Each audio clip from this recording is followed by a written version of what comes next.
Turkish authorities have issued arrest warrants for over 100 people allegedly involved in constructing many of the buildings that collapsed in the earthquakes. The government has vowed to punish anyone responsible.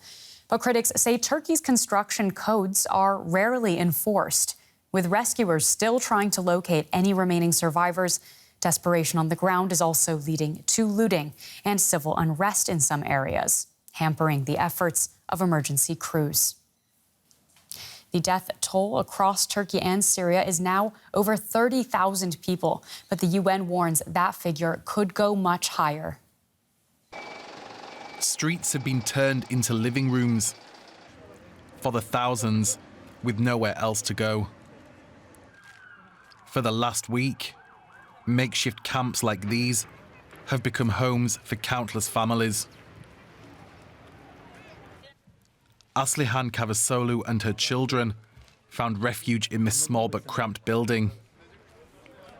Food is provided by aid workers, but there is little else for those who have lost everything.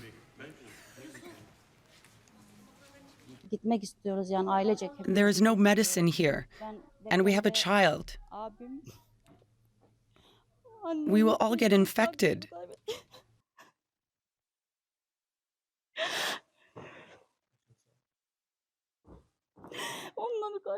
There is no toilet, so everyone is doing it outside. Everywhere smells terrible. We can't sleep at night because of the smell. As a family, we want to leave here. Here in Gaziantep, people have mixed feelings on the help being offered to them. The problem is the cold. We have children, we have babies. It's a struggle, but Turkey is helping us.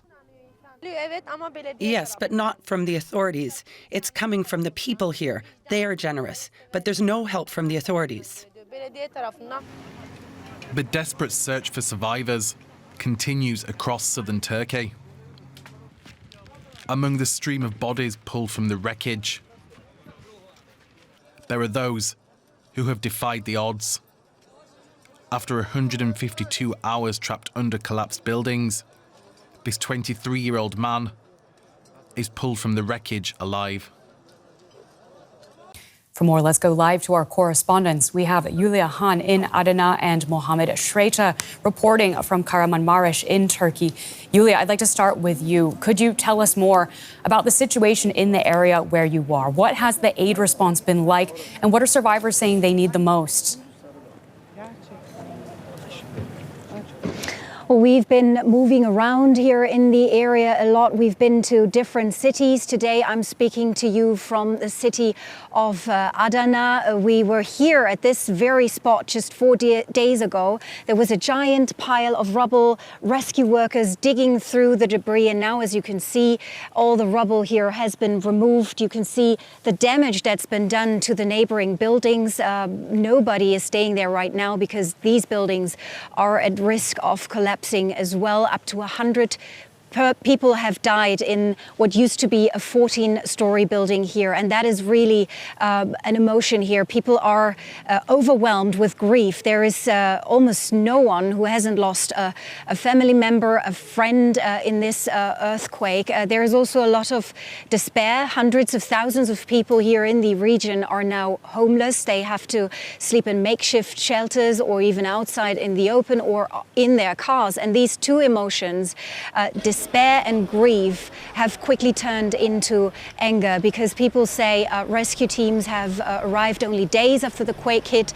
They say the buildings that have collapsed were poorly built, earthquake safety standards have been neglected, and these people are now demanding answers, and they demand those responsible for this scale of the crisis to be held accountable.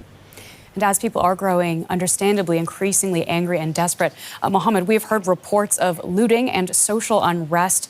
How has that been affecting the response? As efforts are now shifting towards aid and relief for the survivors, some security concerns led some aid operations to be suspended.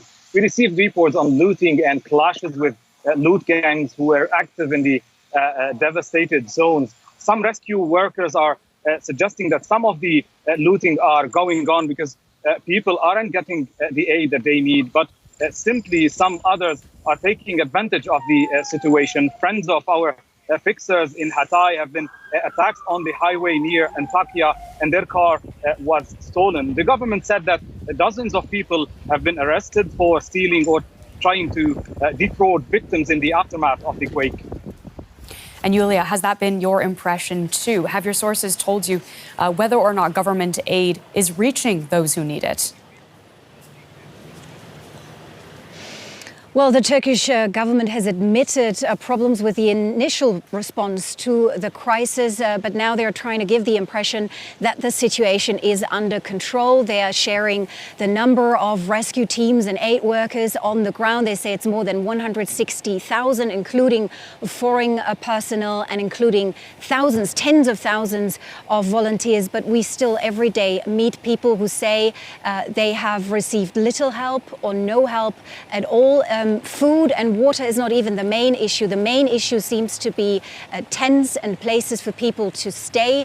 Heating is a big issue because it's very, very cold, bitterly cold here at night. People struggle to keep warm. And yeah, we meet many desperate people who have absolutely no idea what's coming for them or how the next weeks are going to look like. Mohammed, it has been 6 days since the earthquake on Monday morning.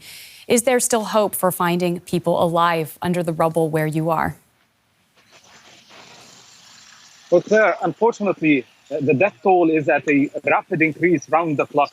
Before the sun sets yesterday, the number went from 24,000 in the morning to 28,000 in just one day.